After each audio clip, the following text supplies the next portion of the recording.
Wala naman, ang gaya po ng sinabi ko sa aking mga pahayag doon pa man, na wala pong instruction na arestuhin. Magandang umaga po. Sir, may we have more details about Senator Bato de la Rosa?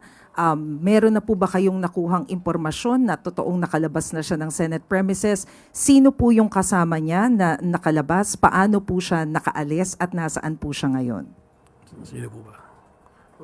Well, gaya po ng sinabi ng ating pong Yusek Claire Castro, we have yet to validate kung ano po yung report. Baka maganda po sa Senate po natin itanong, sa Senado, sa Office of the SecGen, at po sa OSAA din po, dahil sila po ang makakakita talaga kung may actual po na paglabas o pag-alis po ni Senator Bato. Umaasa rin po kami sa aming mga nangarinig na balita at lumalabas po sa social media.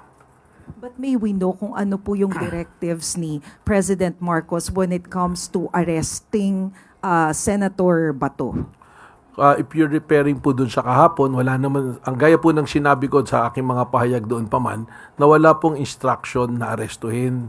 Katunayan, kausap ko po buong araw si Secretary Bida ng DOJ kung saan po napapaloob ang National Bureau of Investigation. At ang sabi lang po, respondehan namin yung kahilingan ng GSIS, subalit hindi kami mag-a-approach kahit po nga dumaan doon si Senator Bato ay ang ano namin is to monitor sapagkat alam po naman nating lahat na mayroon pong kaso na ongoing ngayon sa Supreme Court at wala man pong TRO, pero from the point of view of lawyers po, gaya ng DOJ, 3 araw lang, 72 hours po yung binigay na palugit para po sumagot yung kampo ng gobyerno at yung pangkampo ni Senator Bato. Kaya ang tingin po natin dito ay magkakaroon kaagad ng mabilisang resolution po ang ating pong Korte Suprema na mas mabubutihin po natin na wag muna pong kumilos ng hindi naaayon sa magiging direksyon po ng Korte. Ano po? And sir, may we know kung sino po si Mel Oragon? Totoo po bang driver siya ng NBI? And bakit po siya may hawak na baril? Allowed po ba yun sa driver if that's the case? Well, sa ngayon po, when binalidate po namin yung pong aming records ng aming pong mga ahente at mga employees, siya po ay hindi po opisyal na empleyado ng NBI. Ngunit nung aking pong nagkaroon na po ako ng sariling investigasyon, lumalabas po na siya ay parang volunteer kasama po ng mga ahente po. No? Doon po sa katanungan kung alaw humawak ng baril, yun po kasi yung nakita na naglalakad, pinahawak. Pero yung actual naman po na pangyayari, wala naman po siyang access po dun sa baril na hawak-hawak po niya. So, sir, sorry, panghuli na lang. So, kasama po siya nung mga NBI agents na nag-assist sa GSIS? As a driver po nung grupo po. Yun po yung report sa akin ng mga NBI. But officially, he is not a member or employee po ng National Bureau of Investigation. Kasi po, sa mga operation po namin, just to educate po ang ating pong publiko, lahat po, pag operations po kasi, meron po talaga mga tinatawag na force multipliers, yung mga volunteer po. Para po kasi sa kakulangan po ng tao, tsaka meron po din kami tinatawag na mga alpha or assets, yan po na rin yung mga ginagamit namin to solicit intelligence report po para sa aming mga operations po. Thank you, sir. Salamat po. Natanong mula kay Katrina Domingo, ABS-CBN. Sir, ipinapavalidate lang po, yun po bang mga responde sa GSIS para i-secure or armed NBI agents? Well, yung request po kasi sa amin na sulat na aking natanggap ng alas 5:08 PM po kahapon mula po kay GM Vic Veloso is to secure and panatilihin po yung kapayapaan and peace and order. So pag may request pong ganun, talaga pong nakabihis naman po ng ano tawag dito, yung pong kanilang ordinary gear na ganyan, dala po talaga yung mga ganyan na arms. Ano po? Sir, bakit po may drilling involved? Can you categorically explain to the public bakit po may drilling involved? Nakita ko rin po yung video na yan at kung makikita nyo naman po, yung mga suot ng tao nagdi-drill, hindi naman po pang assault. Ang nagdi-drill po, tinatanggal po nila yung lock because the access from the Senate going to GSIS, yung susi po, ang report po sa akin ni GM Veloso is nandoon po sa Senate. Ang gusto po niya, isara po yung lugar na yon kasi nga po, labas-masok na raw po ang iba't ibang tao. Hindi na po masecure yung lugar at yung mga employees. So yung primary concerns po niya. Kaya kung makita niyo po yung video, drilling, tapos hinarangan po ng mga metal cabinet para hindi po madaanan na yung lugar po na yon. Sir, in a span of 3 days, 3 beses pong nalusutan, if that is the proper term, ni Senator Ronald De La Rosa ang NBI. First, hindi nahabol sa stairwell ng Senate.